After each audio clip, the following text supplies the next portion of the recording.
এই দুনিয়ায় একটা মেয়ের সবচাইতে বড় শত্রু হয় অন্য একটা মেয়ে। শুনতে খারাপ লাগলেও এটা চরম একটা বাস্তব সত্যি কথা।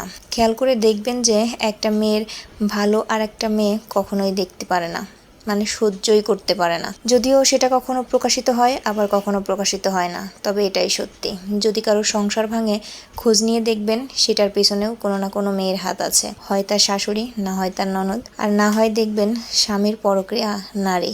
এটা এখন আমাদের সমাজে চারপাশে অহরহ ঘটছে। যাই হোক, এমন অভিশপ্ত জীবন যেন কারো না হয়। তো সকালে রান্নাবান্না সবকিছু গুছিয়ে নিচ্ছি। এক চুলায় ভাত বসিয়েছি আর অন্য চুলায় প্রেসার কুকারে ডাল সিদ্ধ বসাবো। এখানে 3-4 প্রকারের ডাল মিক্সড করা আছে, তো এর জন্য প্রেসার কুকারে 2টা সিটি দিয়ে সিদ্ধটা করে নিব। পেঁয়াজ, মরিচ, রসুন, হলুদ, লবণ আর একটু তেল দিয়ে বসিয়ে দিলাম। আজকে হলো ডালের মধ্যে চাল কুমড়া দেবো, মানে চাল কুমড়াটা ভেজে তারপর ডাল দিয়ে রান্না করব। তো সেজন্য হলো চাল কুমড়াটা কেটে নিলাম।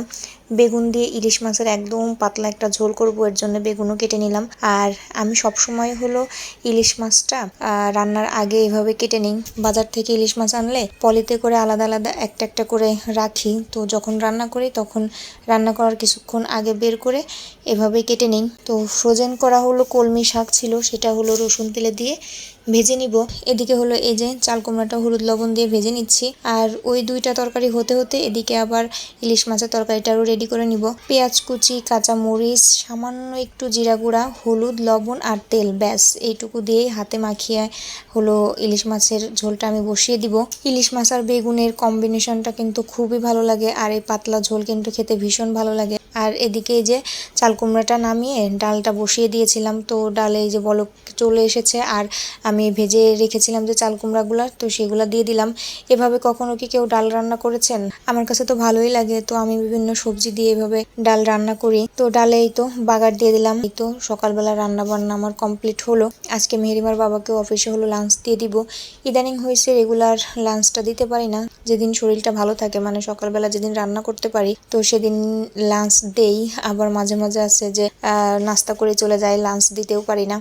তো সকালে খাওয়া দাওয়া শেষ করে কয়েকটাই তো ফল বের করে ভেজিয়ে রাখলাম। এটা হলো পরে খাবো, ডায়াবেটিক্স মাপার পরে তারপরে হলো খাবো। আর এই যে মেহেরিমাকে সকালের খাবার খাওয়াতে খাওয়াতেই আমি সব কাজ করে নিয়েছি।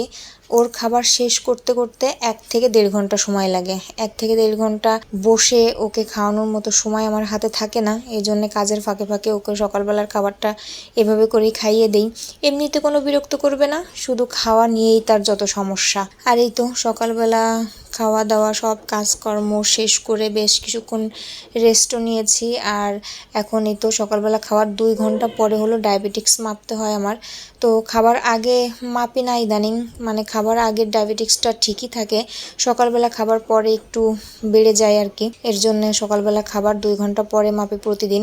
তো আজকে এই তো একদম লোতে চলে আসছে, মানে 4.7 এসেছে। আমার মোটামুটি 5 থেকে 7.5-এর মধ্যেই থাকে, কন্ট্রোলেই থাকে। আর মাত্র 2 বেলায় ইনসুলিন নেওয়া লাগে, তাও অল্প অল্প করে। তো আশা করি এটা বাবু আসার পর ঠিক হয়ে যাবে। আর প্রতিদিন এই ডায়াবেটিক্স মেপে দেখি যে কি অবস্থা, তারপরে হলো ফলগুলো খাই।